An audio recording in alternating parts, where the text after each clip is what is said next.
morning, Justice. Good morning, sisters. Good Good morning, morning. Mother. Good morning, sisters. Mother Cecilia, Sister Fe, Mother Grace, Mother Teresa, Ate May, and Kuya Lito. We're happy to have you here. And we are so happy that we are accommodated by the sisters, Governing the Council. governing council, for us to know the truth about Lipa.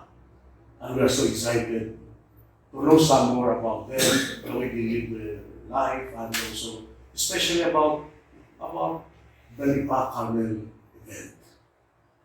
And with the help of Justice Harriet, we have to discover many things that will make us understand the authenticity of what happened in 1928. Now, let us start with you, Mother Grace.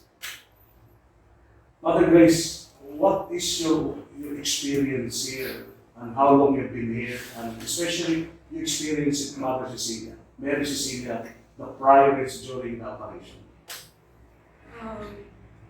They came back, Mother Mary Cecilia and Sister Mary Ann came back from Gilmore just the month before I entered. What happened? Why they were in? Excuse me, when was that?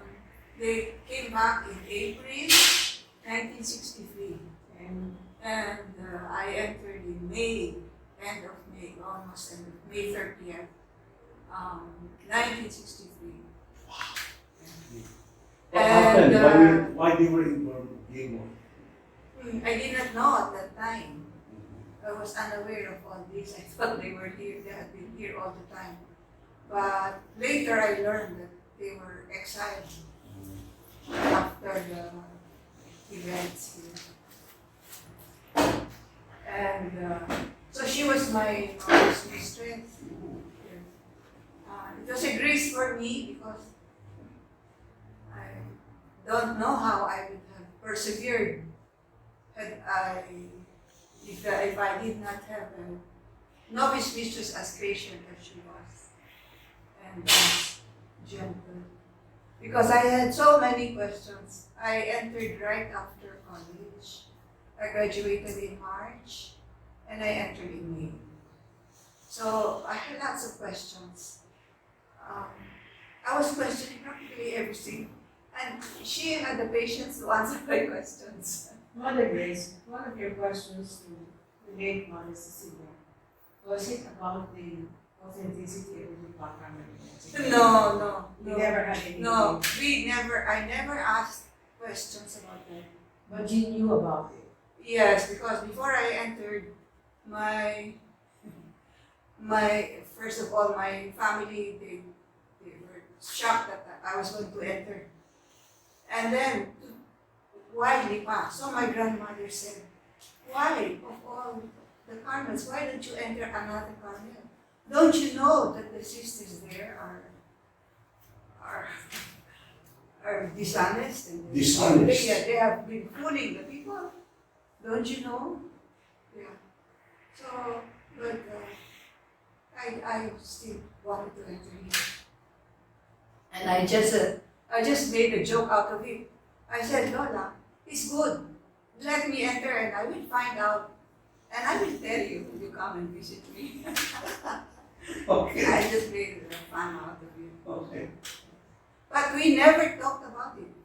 And Mother Mary Cecilia never talked about anything. She never talked about Never. religion. So she was very faithful and obedient to what was asked from her. Yes, I by didn't authority. even know that they were silenced. It was only much Oh. later that I knew. So the silence was heroic. Yes.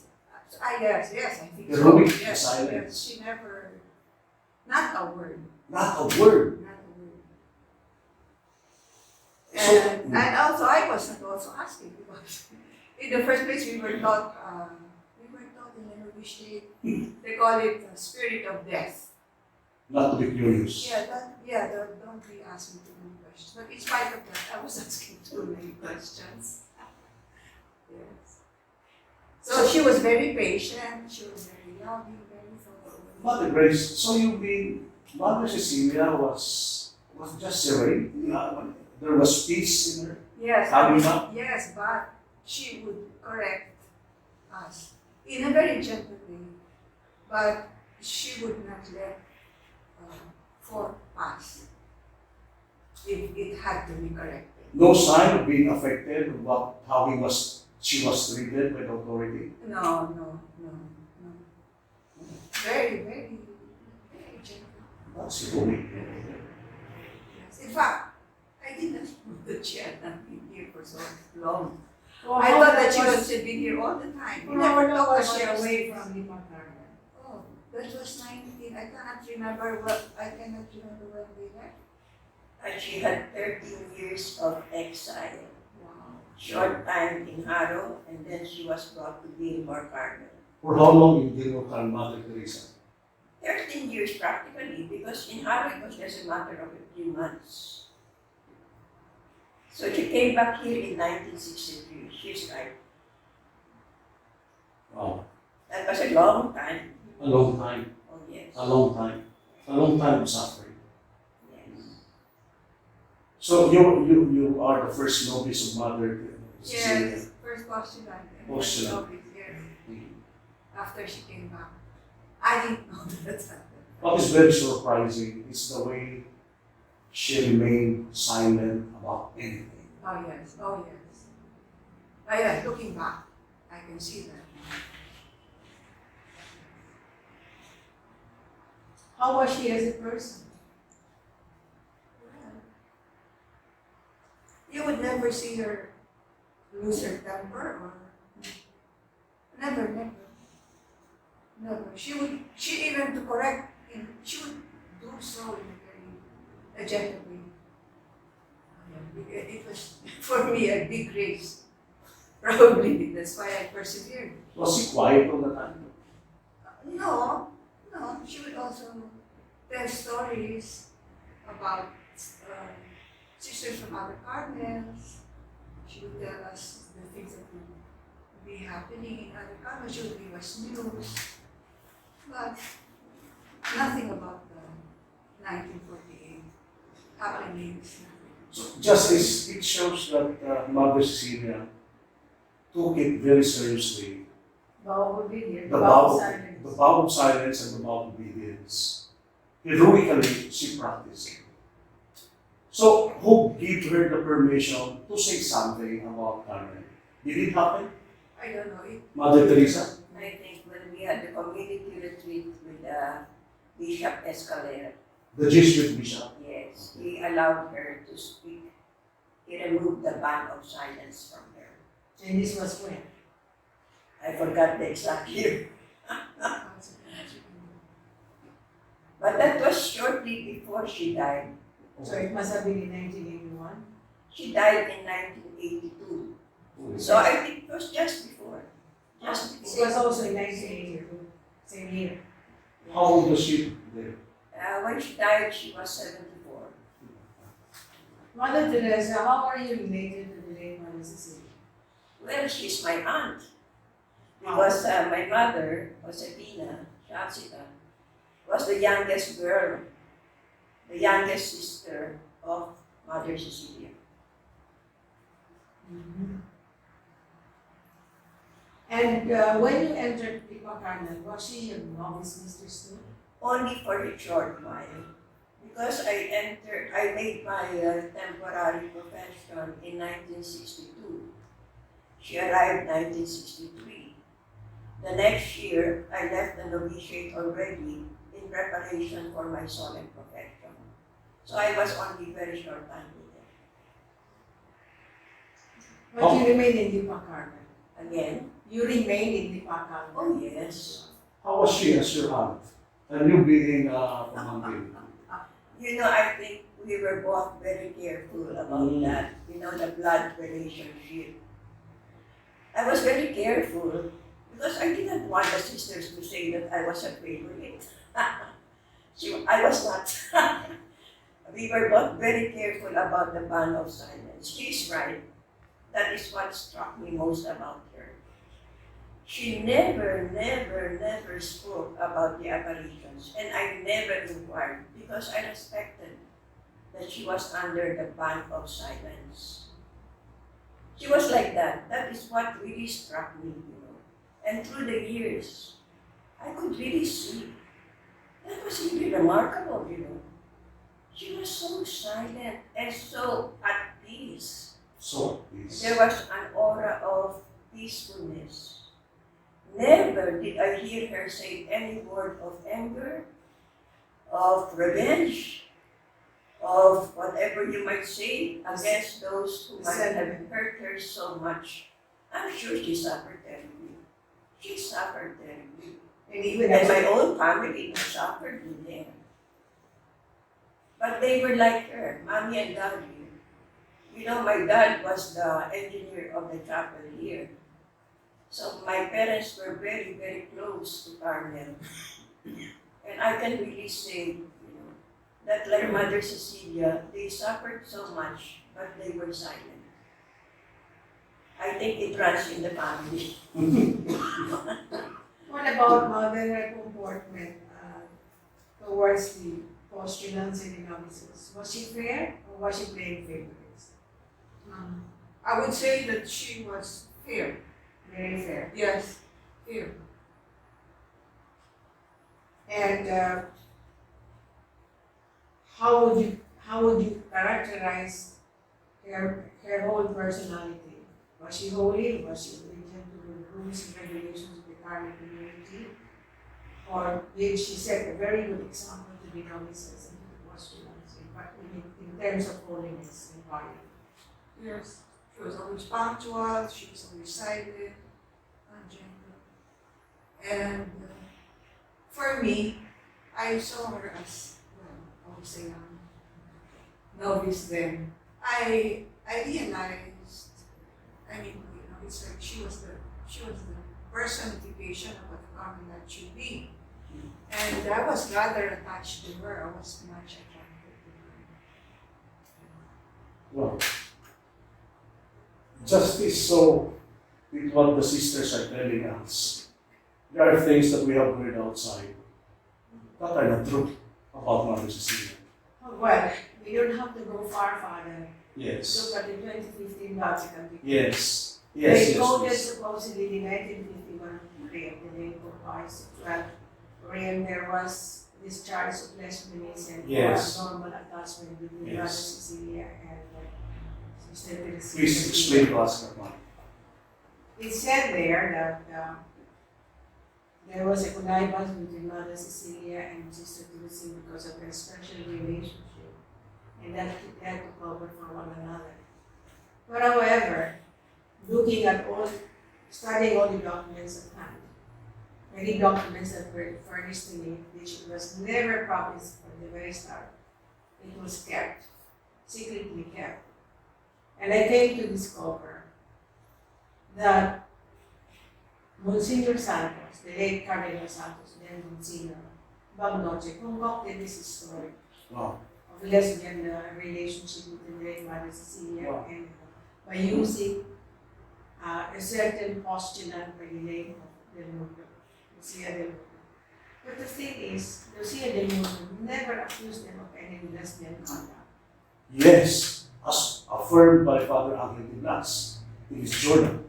Never accused them of any lesbian conduct. What the Sister Luz del Mundo said was she was playing favorites. But of course, she did not know what was happening in Carmel, and she did not know what was happening to the great Sister Teresa of Castillo. But she became blind. That's why, as a prioress, she had the obligation to really help a postulant. Yes. Still, try to help her with her predicament. Because the Blessed Mother, according to the accounts, forbade them to say the apparition in public, not even to the community sisters. So it was just between them, and the late Obiang. Because Sister Mother Cecilia, in fact, this is again another defense as to whether the late Mother Cecilia was trying to shine on the shoes and shine on the smile of Sister Teresa. That is absolutely untrue. Okay. Because at the time, Mother Cecilia did not know what to do. Did not know what to do with Sister Teresa, did not know what to do with her experience of the apparition of the Blessed Mother. that she had to consult Bishop Obia, who was then the chaplain of the Carmel Yes. community, of our Carmel community. And he said, I don't know anything about this. Please help me. So Bishop Obia told his superior, remember that at the time, Bishop Obia was just the auxiliary bishop of Lipa. The local ordinary then was Bishop Versosa, his superior. And then the superior, the Versosa, advised Bishop Obia, watch closely Teresa Castillo. So at the time, Bishop Obia and Mother were always in confidence as to what to do with Yes. Castillo. And at first, Bishop Obia was unbelievable. He said, this girl was not concocting stories. What made him believe is that during the blessing of the apparition site, there was shower of the rose petals. So Bishop Obia knelt down and closed his eyes and said, I believe, I believe. And just to recall, because you have been with Sister Teresita way back 1994, 1993. 1993, and you would have been talking with her many times, especially what would she say about Mother Cecilia? She was a saint. She said, Teresita said, Mother said, the late Sister Teresa said, she was a saint. She suffered inwardly, interiorly, and exteriorly. She never showed any sign of anger, resentment, or anything.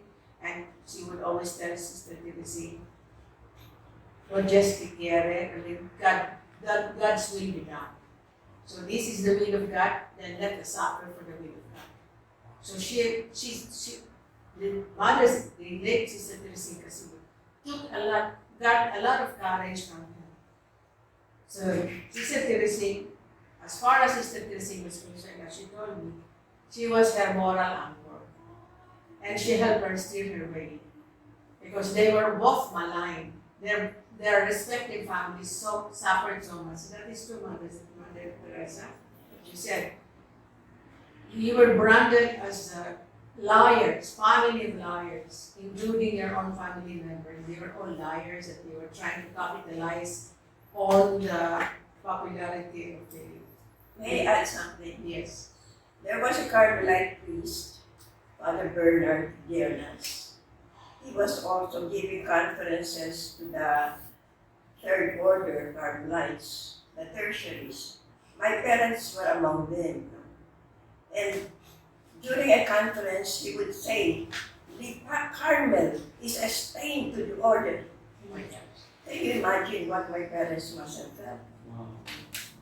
But the beautiful thing about this is that years after, this same priest, Father Bernard, he really told the whole community, and I wrote it down in my journal in 1979. And he said, Lipa Carmel is a charismatic place, and that means it is a place closest to God. And he was very clear about that. And he even said, he was traveling a lot, this priest, going from one Marian shrine to another, Lourdes, Fatima, every place. And he really told us, the atmosphere here in Lipa Carmel is the same as the atmosphere in the other Marian shrines. Lourdes and Fatima. That was a big grace for me. And I became close to this priest, Father Bernard. And towards the end of his life, he came back to Lipa. He was already sick. And my last memory of him was seeing him in the apparition site, praying deeply and quietly before Our Lady. He really believed. Who is Father Bernard in the Carmelite order? Where I understand, he was a provincial superior Okay, of the fathers, right? twice. Yes. And he was well known. He was a good retreat master. So, Mother Teresa, walang pagsisinungaling sa Carmel ng iba. And going back to the statement of Teresa Castillo, Yes. actually, when we were together from 1993 up to we were together, I was collating, it was getting all the written testimonies of the people who were involved, like the GBC Cora, the witnesses to the apparition, the witnesses to the shower of petals, and even the priests, and even the senior. And I would like to make this a record that Mother Jacinta, the only surviving contemporary of Sister Teresa in this Lipa Carmel community, made a written testimony under oath, and proclaiming the holiness and sanctity of the late Mother Cecilia. Mother Jacinta. Yes. In fact, I have it here.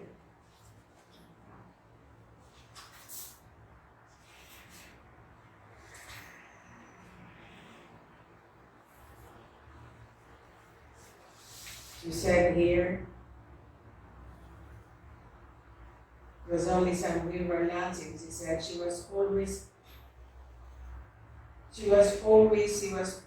was the epitome of gentleness, piety, and holiness. So she has never seen that in any person during her time. Wow. And remember that Mother Jacinta was very critical of Sister Teresa Castillo. Yeah. She branded Sister Teresa Castillo as childish, not childlike. Okay. But then she had absolutely all praises for the late Mother Cecilia. So Justice, I'm taking what you're saying, it's a very serious thing. You know, this is a testimony of somebody who lived with Mother Cecilia, And who saw Mother who Cecilia, saw Mother and Cecilia. who was her postulant, who Yes. was novice and until a professor sister. And confirming the holiness of Mother Cecilia. Not only holiness, but her sanctity. Yes. And her interior disposition. Now she was a victim, so as far as the Lipa Cardi events are concerned, maybe she had, I never had the privilege of meeting with her. Perhaps when I was, if I had been born during that time, I probably would have rebelled against all those who were saying, but You know, hearing from you saying all these things about Mother Cecilia, I can imagine how great were the sins committed by those who accusing all these things. Of all these things. How great were the sins committed. now you see, Father, the importance of the church, especially the Philippine Catholic Church, in bringing out the Why, supposed please? verdict of Pope Pius XII. Yes, yes. Because they keep on saying that the Lipa events is closed, definitively closed because of Pope Pius' verdict, Yes. legally. But there's no decree until now. And then in 2015, Vatican, 2015 decree, reiterating that the Lipa case is closed, that there was no supernatural happening here in Lipa in 1948. They again took some excerpts on the supposed 1951 decree of Pope Pius XII, but they never attached the decree. Correct. Until now, I have been demanding from the CBCP, Catholic Bishops' Conference of the Philippines. I've been demanding from even Teresa, the president of the CBCP. I've even demanding from Garcia, even from Cardinal Rosales, because they were then the Archbishop. They are the local ordinaries of Lipa. Give us a copy if you have a copy. So it is impossible not to have that kind of promulgate, not to have that kind of decree not promulgated because of the great controversy it created throughout the world. Justice, I'm bringing this out very seriously because people that will include even cardinals in the past and exorcists today in the Archdiocese of Manila, accusing Mother Cecilia and they're saying having this exclusive relationship and they call it lesbianism.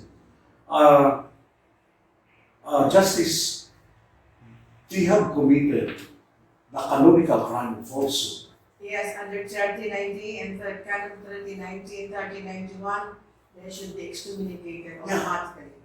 That is the reason why they are so scared about bringing out their affidavit about their exorcism.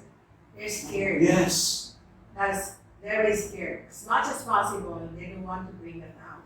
because these testimonies will correct some details in the 2015 Vatican Decree. And that's also the reason why they refuse to do make action on my letter request last January 28 of this year, saying that they should now go to the archive. Because the Holy Father proclaimed last year that the archives of Pope Pius XII should be open from 1938 to 1958. Yes. And therefore, the Lipa event should be now open to the public. Pwede na. scrutiny. Oo. They don't want to do it. Why? Because they manufacture evidence My there. I can very well say this. They manufacture. They manufacture evidence. Why? I'll give you a judicial. I am a litigation lawyer, and I also happen to be a litigation judge.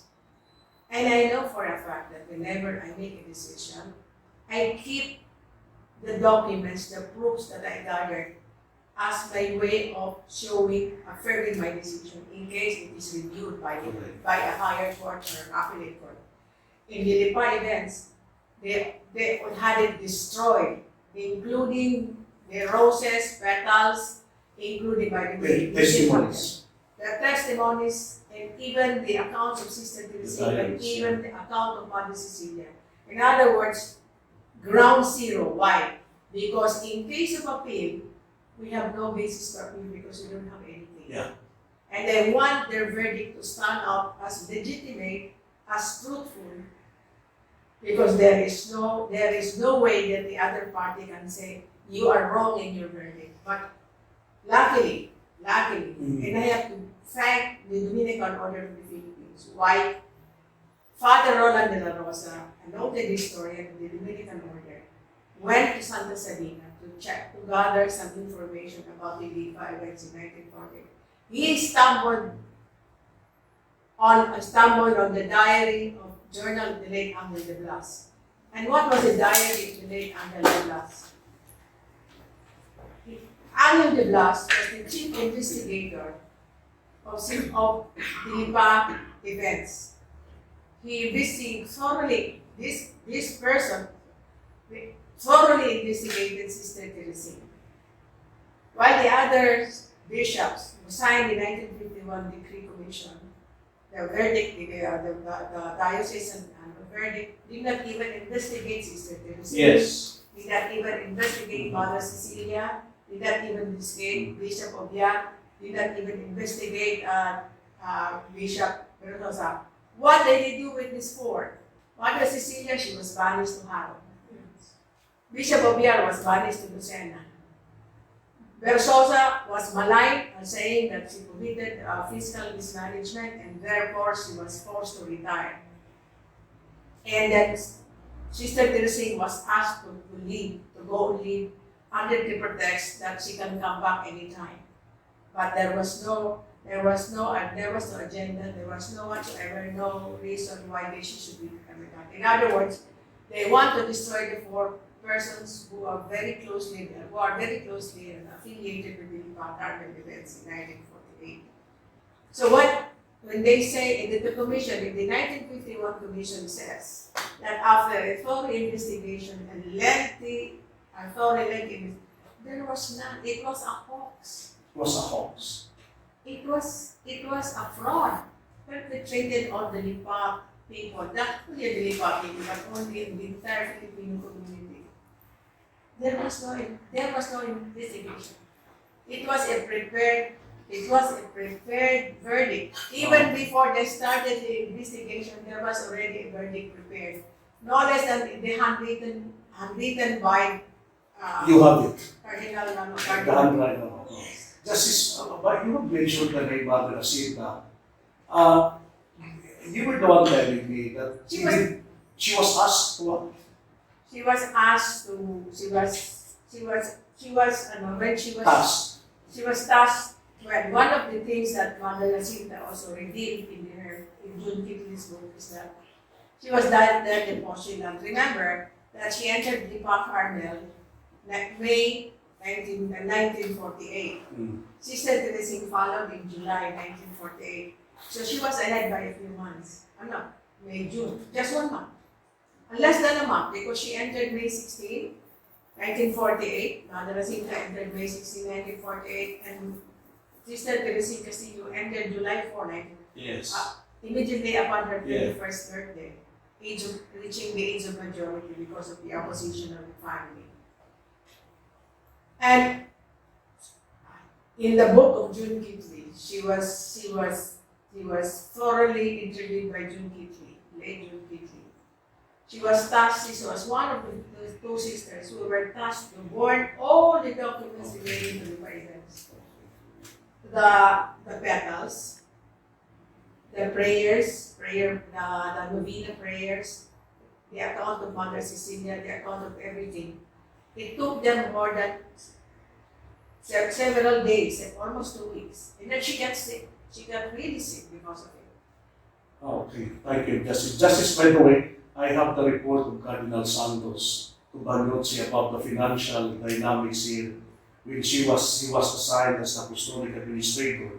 And what some books got from that report are literal, the statement lang of Santos that there was mismanagement of the fund. But actually, it was a very shallow, we have the documents, Justice. It was a very shallow report. There was no truth to it. Yes. Because there's also really Yes. it was clean. Yes. It was clean as a whistle. Yes. In fact, he would spend his own money for Yes. the diocese. Yes. And when he died, he did not leave any money, any fortune to his sisters. He died a pauper. If you are thinking of bringing it out, the document report of Cardinal Santos, it will strike down those who reported that Versosa mismanaged the finances here. Well, the first thing that they did was to penetrate Monsignor Coronel, who was the secretary of Bishop Versosa. Okay. And Bagnoche told Coronel, use that as a reason for the banishment of Versosa. To force him to retire. Okay. Fiscal mismanagement. Oh, that's why I heard from Monsignor Coronel saying that's why Versosa was removed because of mismanagement. You know, Father, when they concocted all these lies, but they were not uniform on making all these lies. That's the problem. Why? Bagnoche said poor health. Santos said fiscal mismanagement. Which should we believe? Bagnoche saying, oh, you have to retire because of your poor health. You go back to Ligan where you belong, where that was the hometown of Bishop Versosa.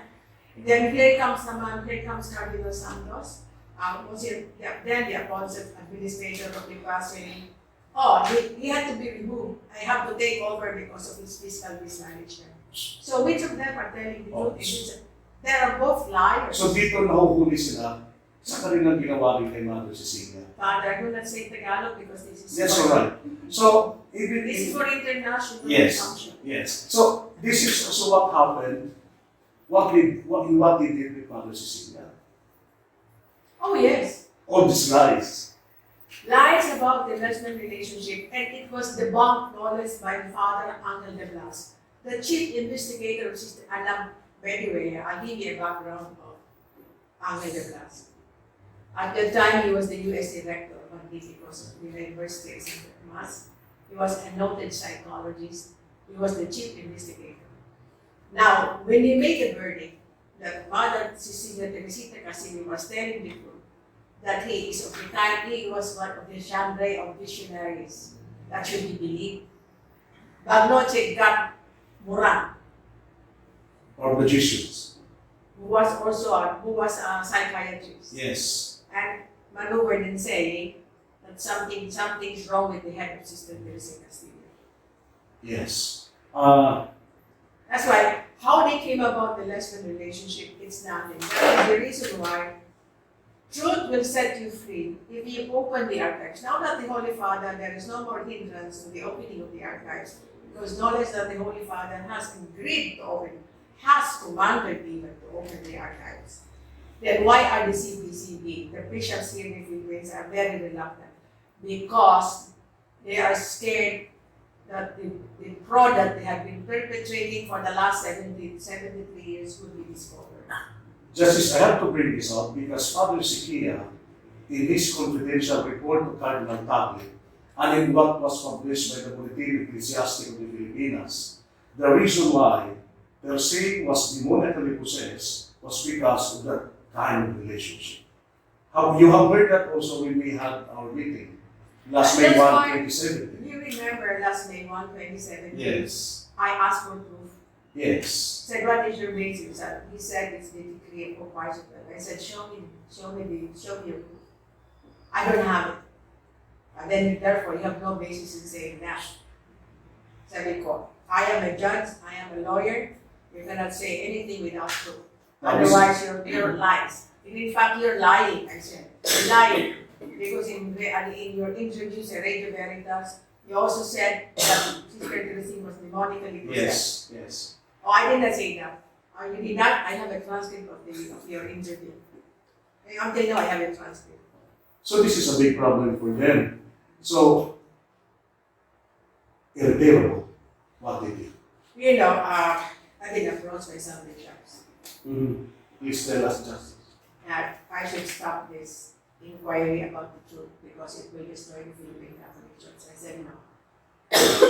It will destroy some of the members of the Catholic Church, but it will not destroy the Catholic Church because the Catholic Church has been founded by Jesus Christ from the truth. Remember what Jesus Christ said about himself, I am the way, the truth, and the life. And the life never comes to me. I said, why are you trying to perpetuate the lies simply because of self-preservation? I said, no. I was approached by some bishop.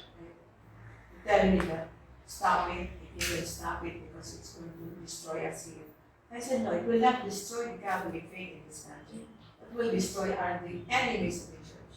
I am not the enemy of the Catholic Church because I stand for truth. I stand for justice. I stand for the Blessed Mother's Day. That's great. That's very good. But, I said, friendship will not get in the way. You are my friends. Even Cardinal Rosales was a very good friend of mine. I was very, very close to him before. But when I found out that he was the principal culprit about the destruction of the religious devotion here in this country, and even the destruction of the image of the Catholics, then I became his sworn enemy. Because I cannot betray the Blessed Mother. Betraying the Blessed Mother is betraying Jesus Christ. How can you claim yourself to be Catholic when you are against the Mother of God whom you adore? Thank you for that, Justice. Sister Fred, anything about Mother Cecilia? Any experience with it? You did right here, Mother, Sister Fair. I have copies. Testimony written by Sister Fred. Oh yes, yes. Wow. She said, what you said here is very admirable. Wow. You said here that the late Mother Cecilia was the perfection of charity and the perfection of sacrifice. How beautiful. Very well said. And sisters, I'll be using this at the Vatican. I'll be doing this at the Vatican for the reopening. And just to be able to support Angel de Blas Journal. And that is the reason why they don't even want to touch the Blas Journal. Why? Because they are afraid of the truth that will come out from the journal. They cannot. So they have to perpetuate the lie. Again, they keep on saying, never mind the devotion to Mary Mediatrix because the Mediatrix statue is satanically possessed. Destroy the Mediatrix statue. Remember that we have the latest tyrant against Father Camel. Oh, that Paragnati. Paragnati diocese. Despite the injunction given by the CBCP through Cardinal Ibero. that the Mediatrix statute is not demonically possessed, they keep on saying that. Why? Because they don't want us to know the truth. And they're stubborn. They're stubborn. Because, in an investigation about this thing and about what you've said, declared, saying images of the Mediatrix are demonically infested because of the snakes they see, they have to prove it, the physical existence of the snakes infesting the images. Oh, they even accuse me of being a Medusa. I have snakes. Medusa. I was defending the apparition side. And then they accused me of instigating about your. Who accused you among them? Ugly, yeah, well, the anti-neurotics bishops and priests. And the exorcists. No less. Well, the exorcists cannot have that kind of power if they don't have the backing of a ranking bishop. This emphasizes justice about how they are backed up. That's why they have I'll this give you a perfect audacity too. Okay, I'll give you a perfect example. Yeah. I wrote 2 letters to the Cardinal Tagle when he was Archbishop of Manila, Okay. complaining about the conduct and behavior of Cecilia, and going around the country and saying that the statue should be buried or should be destroyed because it's demonically infested. Mhm. He didn't lift a finger to stop. He didn't lift a finger to investigate. Because I was asking him as a superior, it is your duty to investigate because you have to protect the devotion of the laity to the Pediatrics. After all, Blessed Mother is the Blessed Mother under whatever title she appears. That is the Council of Everything. Yes. Or the 787. Council of Nicaea. I've been explaining to Father Gabinete that they are guilty of this. They have contradicted the Solid Council. How can you say that to the Mother of God? Council of Jesus says Mary is the Mother of God, Yes. entitled to reverence. Uh, Under whatever title she appears. they have to recall and remind themselves about some councils of the church. Father, they take us blind, they take us for fools, they think we are a bunch of ignoramuses. But we studied our faith. Of course. We don't work on ignorance, we work on knowledge. Because when you believe in God, you have to know the basis for the belief you're believing. It cannot just be pure faith. It has to be based on reason also. So now, going back, Justice and Mothers, going back to about Mother Cecilia, now we can safely say that really Mother Cecilia lived a very good life. Because I read also the writings of Sister Bernadette, the journal of Sister Bernadette, and I have many documents coming from some sisters. May I add Please. what Mother Jacinta recently told me? She said, in my opinion, Mother Mary Cecilia is a saint. We are fortunate we had her. And now, she's in heaven praying for us. That was great. And let me tell you, Mother Jacinta does not believe in Sister Teresa in Castillo. But as far as Mother Cecilia's holiness and sanctity is concerned, she has no question or no doubt about it.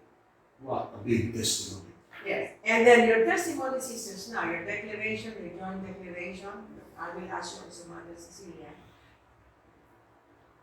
supports the journal of the late Angel de Blas.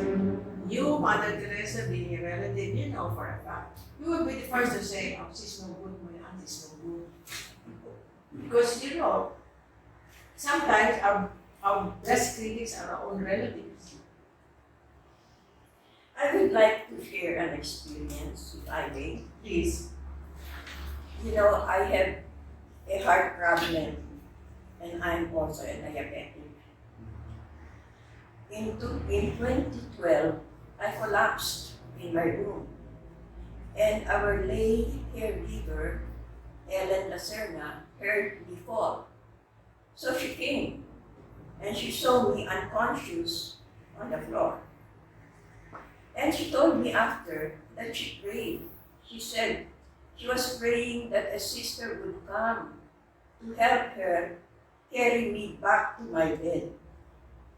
And she said a sister did come. And she helped her carry me to my bed. But surprisingly, she told me, I don't know who that sister was. And I was really surprised because she had been our caregiver for many years and she knew all of us. So anyway, at that time, I paid no attention to that. But after some time, I found an old picture of Mother Mary Cecilia. And without saying anything, I showed it to Ellen. And immediately she said, Shako, She's the one. she's the one. So I know she's taking care of me even from heaven. and taking care of all of us because she really loved Lipa Carmen. There's no doubt about that. We are grateful we had her, and we will be grateful forever and ever. Mother, Thank you. thank you. Thank you, Mother Teresa. Mother Cecilia, you're the present prioress of the Carmen community. Will you tell us anything about the late Mother Cecilia? Actually, I don't know her because I entered 1983. I entered 1983. As far as I can remember, I only asked her help like December 14, we married her. December 14, 1982, before her interment, Sister Bernadette asked me to write a petition letter. Then I only asked her, Mother, please help me to find my real vocation. That's the only thing I asked from her. That's December 24, December 14, 1982. Come February 1, 1983, I inquired already the life in Carmel. That's the only thing I can So she gave you the gift of vocation here in Yes. Yes. Through the Blessed Mother gave you the gift of vocation through her intercession. Yes. Then, before my clothing, Mother Jacinta was the prioress. She asked me, what name would you like to have? Mother, I would like to ask Cecilia Grace. Cecilia Grace, because I cannot ask the name of Mother Mary Cecilia because I knew that she's holy. Then Mother As in other words, we have not reached that stage yet. We are striving to get to that stage. Yeah. That's admirable. That's good, admirable humility. Yeah. Then she said, no, whatever's the Holy Spirit inspiration, I will give you name. Then come during the announcement, she gave me the name of Sister Mary Cecilia of Jesus. The same name. Exactly. The same name. Wow. Because she knew that I asked help from Mother Cecilia. That's the only thing I can say about her. You would see how Mother Jacinta, how she regards the late Mother Cecilia.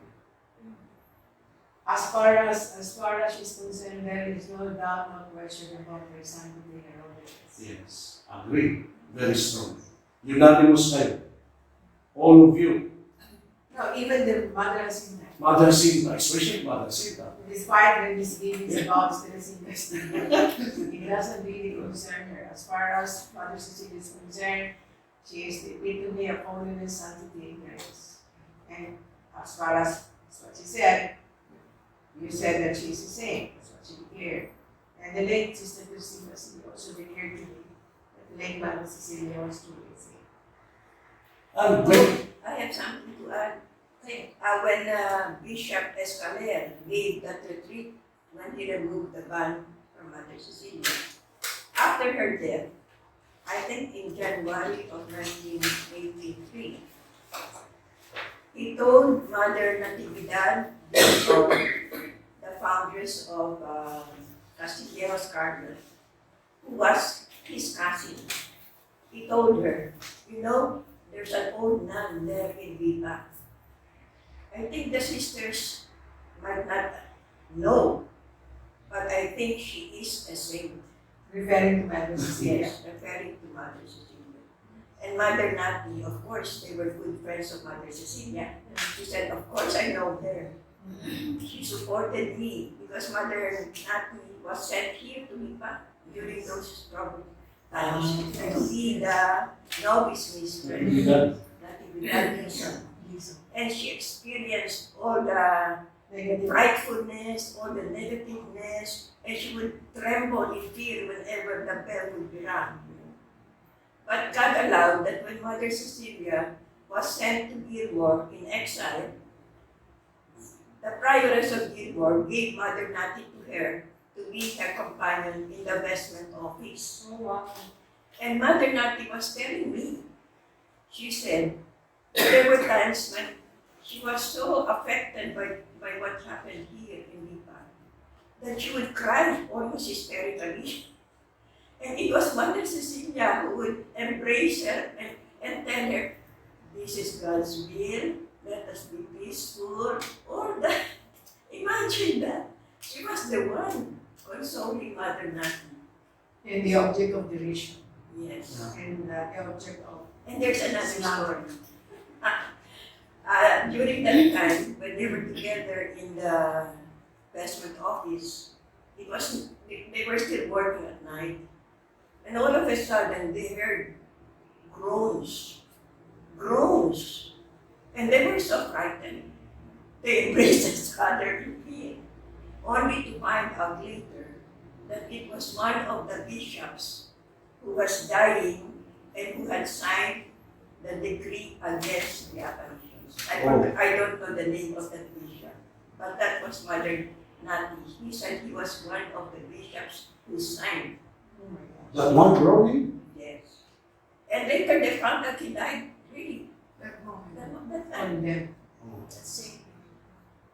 Mother, thank you. By the way, I have to give to Justice Harriet the last writings of Mother Cecilia, as asked by Bishop Lescano, That's good. to recall about what had happened. This is for you, Justice. thank you. You're going to say something? Oh, it's handwritten. Handwritten. Yeah. There are things that you're going to say something. Yes, Mother Grace. No, I just wanted to say that when I was in the novitiate, I loved Mother Mary Cecilia very much. And I can say that she loved me very much. But she was not a lesbian. Of that I am sure. Wow. I am sure. Thank you, Mother Grace. But she loved me very much. As her first daughter. And you mentioned about Mother Cecilia's family. Yes. I knew all of them, no? And they were very affectionate towards each other. They really kept in touch. And during that time, when she was in exile, I found a note of Mother Cecilia addressed to Tita Chat. This is Mrs. Victoria Gaston, an elder sister, The mother of the dead. the mother of the dead. They were very close. In fact, they considered themselves as partners in crime. Well, anyway, I was very touched by that small note.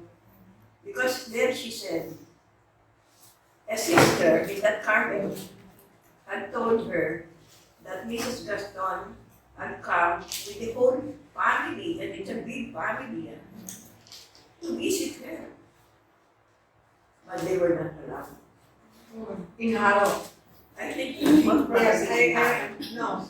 It was, that was Sister Benedict's journal. It was also included in the June Kitchen's report. They were not allowed to see her in Harrow. Yes, and she wrote in that note, she said, I shed tears, but never mind, one day in heaven, we will be rejoicing. That's Mother Cecilia.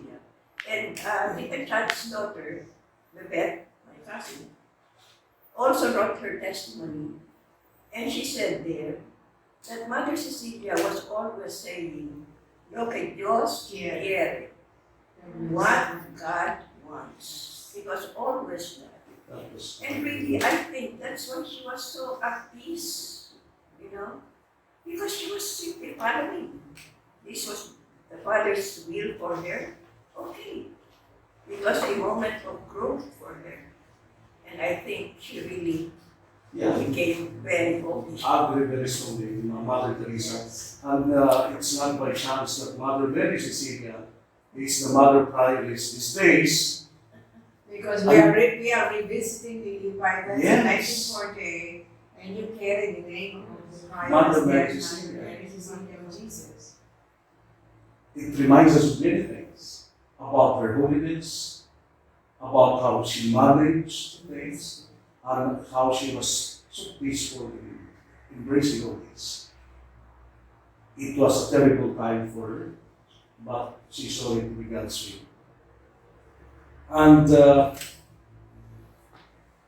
Justice, so then, if this is unanimously what the sisters are telling us, the governing council of Lipa Carmel, because they have personal experience with Mother Cecilia, what will be the best move that we can have against those who malign the name of Mother Cecilia? We already have their testimony and under oath, and also Father under the glass. That all these are complementary to each other, Yes. and that will debunk whatever they're saying. And then proof of that, it's concocted, it's all pure concoction, lies, perjury. Remember, Father, these are all slanders. Wow. Let them know, prove us that there is the Holy Father verdict in 1951. You cannot present there. They want us to just take it hook, line, and sinker, whatever they say. But that is not the case. When you make a pronouncement, this is not a pronouncement ex cathedra where you should believe. This has something to do with truth, with the facts of the case, and the basis of the decision, and the truth that came out of the investigation. They have none whatsoever, because they have made the verdict beforehand. Before they could even investigate, they started the investigation, they already had the verdict in hand. They thought we'll just accept whatever they say. No. No, we cannot. Because there are so many documents, testimonies that will rectify, that will change, that will correct their false accusations. I'm willing to face them in any forum, whether ecclesiastical or judicial forum, and tell them that they can accuse me of libel, of slandering them. Then, I welcome that, because that would give me the chance to show the proof. So you're even challenging them to file a case, to charge you. Charge me, so I'll face them. They're afraid. They're afraid because they have been perpetrating on this lies for so many years. They're scared. They're scared. If there's going to be destruction in the Catholic Church, it is because of them, not because of me, not because of other people wanting to know the truth about the Lipa events in 1948. That is not the case. You don't destroy the church by burying the truth under the ground. Tama. Okay. So ultimately, Rita, you see how complicated what they started. And now we are trying to dig up and Well, this is now, I think, the moment has arrived when the Blessed Mother is herself unraveling the truth, giving us the pieces of evidence that will show that what they have been saying were lies from the very start. And they have been maligning people just to be able to perpetrate these lies. They malign the moral character of Mother Cecilia. They malign the moral character of Teresa. They malign the moral character of Teresa. They even malign also the moral character of Bishop of Lipa. These are the four protagonists in the apparition, in the Lipa apparition in 1948. And they were believers. How come Versosa was removed when he was the local ordinary? And he was the one who created the commission to investigate Sister Teresa in Castillo and commissioned Angel de Blas. But Bagnochi and Santos took over and removed, because they have the agenda when they came, to destroy everything about the Lipa events. Justice, I'm just curious. Now that they have maligned terribly all these personalities, can they be legally? I doubt very much, because if Mother, I don't think Mother Teresa will file a civil case for damages. Well, just explain that. Yeah. If I had been a relative of the late Mother Cecilia, I would have filed the case now. Okay. But then, they come from a family of religions. Mother Teresa, Zialcita Sideco, Castro, and the rest of the surviving sisters of the late Mother Cecilia, they're all very pious people. No one would dare to file a case against a nation or a country. No. But I will file, but not them. So that is probably the greatest sacrifice of the family of Mother Cecilia and even the family of Teresa.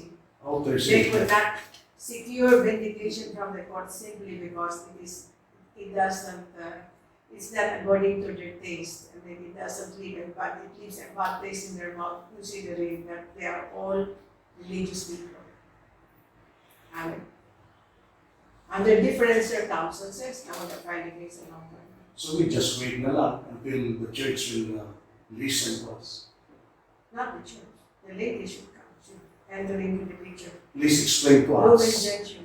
the latest role. All right, the Vatican II said, Lumen Gentium, that the power of the lady should be recognized by the Catholic hierarchy, and it should be supported. In fact, under the Code of Canon Law, the provisions there, 212, 213, and 212, it says there that the local ordinary, the priest, the bishop, are obliged or are duty bound to support the laity in their quest for truth about their faith.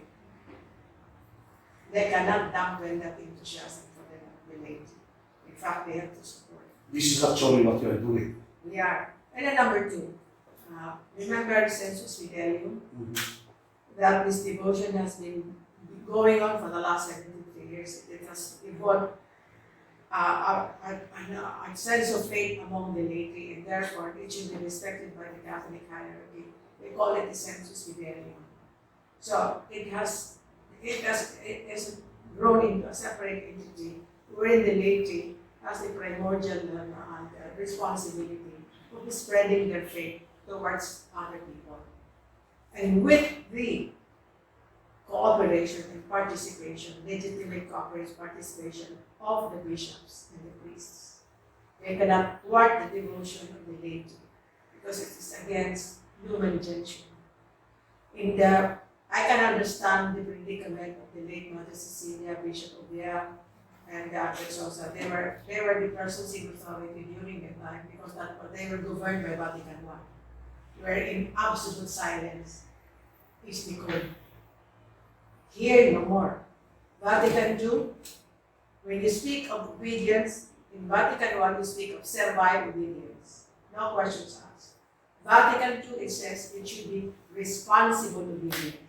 We have the right to question. Thank you for enlightening us. And with us, what will you say about the sisters? What they can do with what's happening?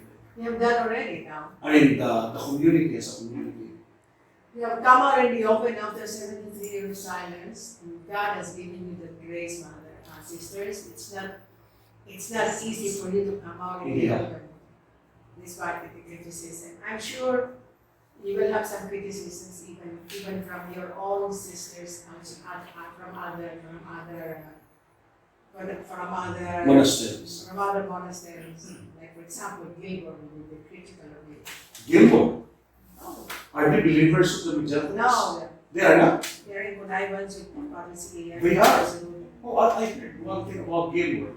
It was Father Cerudo who was asked to get inside and identify the room of Mother Cecilia. Am I right? Yes. And he even gave the cell number of the room. There is no cell number. So, Cerudo is lying. Mother Bernard was also lying. Who was the prioress then? Mother Bernard, until now, right? No, it's Mother Rose Anna. When Cerudo came, Bernard. it was Mother Bernard. So, She was in the house with Cerudo oh yes. to tell these lies. Oh yes. No, the nuns can sue me.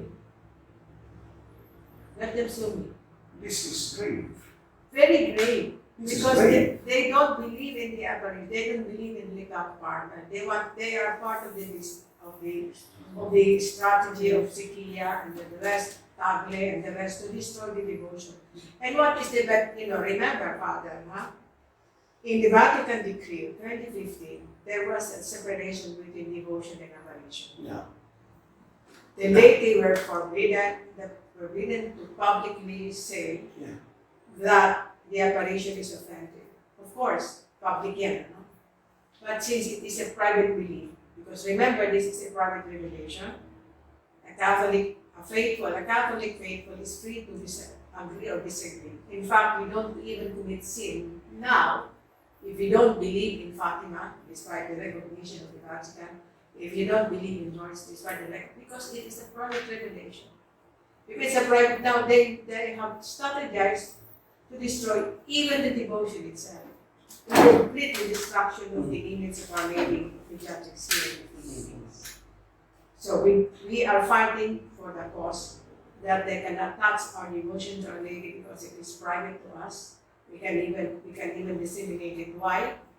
Because we have the Council of Ephesus, we have the Council of Nicaea. It says she's entitled to veneration in any title that she appears. She's the Mother of God, and therefore we are bound to venerate her and to love her. Yes. Under whatever image she comes with us. Justice, I'm so curious about Mother Bernard. I don't know about this thing. I just heard it from you. Because does she realize that in the process of proving what they declared, she will tell us. In fact, I have got in mind issuing a subpoena to them. Yeah, what's that for? Well, if my case against Rillo, Yes. for heretical teaching, Yes. that the image of Our Lady Leaders of Our Grace is satanically infested, that's heresy.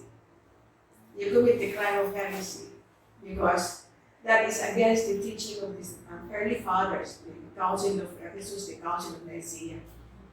How can the image of Our Lady, who is the Mother of God, be satanically infested? That's heretical. The penalty, Justice, is deposed. They have to be deposed. Automatic excommunication and And removal. removal from the clerical state. They have to be deposed. Now, I'm curious about What I'm saying why is this. why is it that she allowed Yes, that's my point. Peruda from making all the exorcisms Yes. there and then showing where the cell of Magdalene That's my point. Yes. Pinagas. Wow. In the same manner with Garcia here. It will destroy the community of Gilmore. They did not be able to give us the proof. That's their problem. That's not our problem, Father. Correct. Anyway, I'm just curious about it. No, what I'm saying is this. I don't care whether we're religious, I don't care whether we're bishops, I don't care whether they're cardinals. If they commit heresy against Mary, the Judge of Our Grace, I am their sworn enemy because I have to protect Our Lady. If you are a real devotee of Our Lady, you should be prepared to uphold the truth as far as Our Lady is concerned. You cannot stray from that obligation simply because it is an ecclesiastical mystery. Even if that ecclesiastic is saying or lies. Yes. Yes. Yes. Justice, can be anything more you want to say about Mother Cecilia and about what we are doing, the sisters? I'm very happy for this opportunity, sisters. I just call you sisters and mothers because you have broken your silence after 73 years. 73 years. And then this time it came from the lips of you people, the contemporary sisters now. Remember that what I have with me are the statements of the nuns who were then alive, living, but are now since passed away. But you are the living testimony, especially Mother Jacinta. You are the living testimony of Mother Cecilia's good moral character and conduct, her sanctity, her piety, and admirable self-sacrifice. Just to follow the rules and regulations of the order. So I am very grateful because this is unprecedented. In fact, the Philippine Catholic hierarchy will be very surprised when it came out of the open and gave us the interview. But there is nothing wrong with that, my sisters, because what you're saying is the truth. You are just asserting, that the late Mother Cecilia was truly a very holy person, not a bad person with lesbian tendencies or with immoral inclinations. Not at all.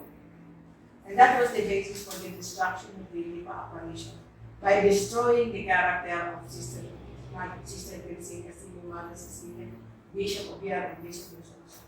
That is the tactic in litigation system.